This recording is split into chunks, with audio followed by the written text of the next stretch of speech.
Hi friends, welcome to my channel Prayanshi kitchen and blogs. ఈరోజు మన వీడియోలో స్వీట్ రెసిపీని చూపించబోతున్నాను. అదేంటంటే రవ్వ లడ్డు అండి. ఇది ఫెస్టివల్స్కి ఎప్పుడు కావాలంటే అప్పుడు చాలా ఈజీగా హాఫ్ అన్ అవర్లో చేసేసుకోవచ్చు.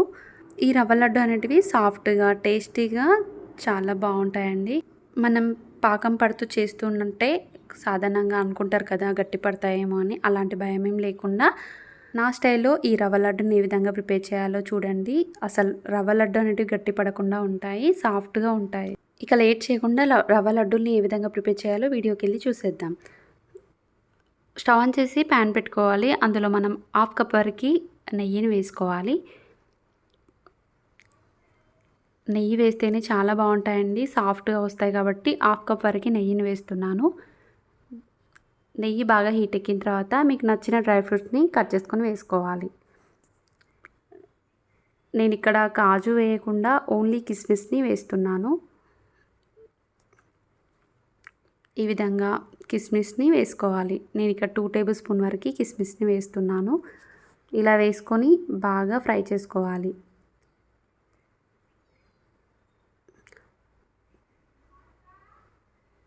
చూస్తారు కదండి, ఈ విధంగా మంటని మీడియం ఫ్లేమ్లో పెట్టుకొని బాగా ఫ్రై చేసుకోవాలి. ఇలా కలర్ చేంజ్ అయ్యేంత వరకు ఫ్రై చేసుకొని, ఇలా కలర్ చేంజ్ అయ్యింది అంటే వీటిని ఒక ప్లేట్లోకి తీసేసుకోవాలి.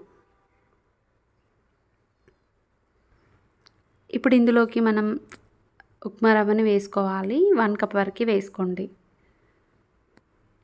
మీకు ఎక్కువ రవ్వ లడ్డూలు కావాలి అని అనుకుంటే నేను చెప్పే క్వాంటిటీని డబల్ చేసుకోవాలి. ఈ విధంగా మంటని మీడియం ఫ్లేమ్లో పెట్టుకొని బాగా ఫ్రై చేసుకోవాలి. ఒక 2 మినిట్స్ వరకు బాగా ఫ్రై చేసుకోవాలి. ఇలా 2 మినిట్స్ తర్వాత ఇప్పుడు ఇందులోకి మనం ఎండు కొబ్బరిని ఈ విధంగా తురుముకొని వేసుకోవాలి. 2 టేబుల్ స్పూన్ల వరకు వేసుకోవాలి.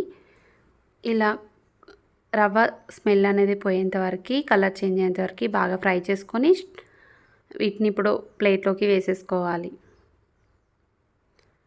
ఇప్పుడు ఇదే ప్యాన్లోకి మనం ఏ కప్పుతో అయితే ఉప్మా రవ్వ తీసుకున్నామో అదే కప్పుతో 1 కప్ వరకు షుగర్ని వేసుకోవాలి. అదే కప్పుతో హాఫ్ కప్ వరకు వాటర్ని వేసుకోవాలి. ఇదంతా ఒకసారి మిక్స్ చేసుకోవాలి. ఇందులోకి 2 యాలకుల్ని ఈ విధంగా దంచుకొని వేసుకోవాలి. ఇలా లైట్గా పాకం వచ్చేంత వరకు, షుగర్ కరిగేంత వరకు, ఇలా షుగర్ కరిగి లైట్గా పాకం వస్తే సరిపోతుందండి. ఈ విధంగా నురగగా వచ్చింది అంటే స్టవ్ ఆఫ్ చేసేసుకోవాలి. ఇలా స్టవ్ ఆఫ్ చేసేసి పక్కన పెట్టుకోవాలి. లైట్గా ఒక 1 మినిట్ పాటు చల్లార్చుకోవాలి. ఇలా చల్లారిన తర్వాత, పూర్తిగా కాకుండా లైట్గా చల్లారిన తర్వాత గోరువెచ్చగా ఉన్నప్పుడే ఈ బాగా ఫ్రై చేసుకున్న రవ్వ ఉంది కదండి, అది ఇందులోకి వేసేసుకోవాలి.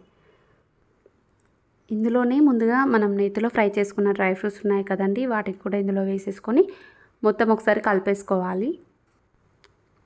ఇందులో షుగర్ పాకంలో ఈ రవ్వ మొత్తం కలిసేటట్టు కలిపేసుకొని ప్లేట్లోకి తీసుకొని ఇది ఒక హాఫ్ అన్ అవర్ వరకు పక్కన పెట్టుకోవాలి. ఇది పూర్తిగా చల్లారిన తర్వాత ఇది గట్టి పడుతుంది. ఇలా గట్టి పడినప్పుడు మనం కొద్దిగా ఆ రవ్వను తీసుకుంటూ ఈ విధంగా లడ్డులాగా వీడియోలో చూపించిన విధంగా చుట్టేసుకోవాలి. చూసారు కదండి, చాలా సాఫ్ట్గా ఉండే రవ్వ లడ్డూలు అనేటివి రెడీ అయినట్టే. సేమ్ ఇదే విధంగా మిగతా రవ్వను కూడా ఈ విధంగా లడ్డులాగా చుట్టేసుకోవాలి.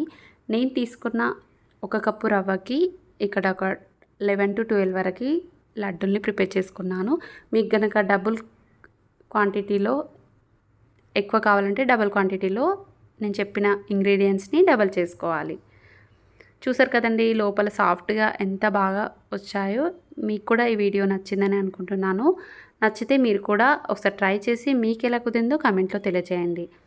మరిన్ని స్వీట్ రెసిపీస్ కోసం మా ఛానల్ డిస్క్రిప్షన్లో లింక్ పెడతాను, ప్రెస్ చేసి చూసేయండి.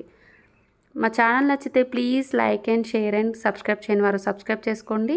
పక్కనే ఉన్న బెల్ని క్లిక్ చేస్తే నేను పెట్టే ప్రతి నోటిఫికేషన్ మీకు వస్తుంది. Thank you for watching. Bye friends.